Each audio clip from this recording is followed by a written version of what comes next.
नमस्कार मंडळी, मी सुप्रिया नाईक आणि तुमचं खूप सारं स्वागत आपल्या एका नवीन व्हिडिओमध्ये। तर हा आहे 21 तारखेच्या रात्रीचा दिवस। रात्री वाजले 12:30 आणि 12:30 वाजता आम्ही पूर्ण सोसायटीमध्ये रांगोळ्या काढल्या अशा प्रकारे। आणि हा दुसरा दिवस 22 तारीख आणि 7:30 वाजता संध्याकाळी आमची मिरवणूक निघणार होती, म्हणून मी शौर्याला राम बनवते।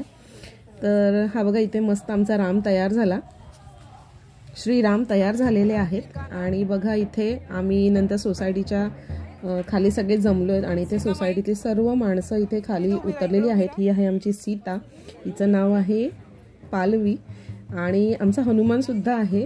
तर बघा, हा आहे हनुमान, हा आहे सोहम आणि तो बनलाय हनुमान। तर बघा, अशा प्रकारे आम्ही तिन्ही कॅरेक्टर तयार केलेत आणि त्यानंतर विधिवत त्यांना व्यवस्थित ओवाळून वगैरे घेतलेलं आहे आणि सोसायटीतल्या प्रत्येक जणांनी त्यांना ओवाळलं आणि त्याच्यानंतर आमची मिरवणूक निघणार होती।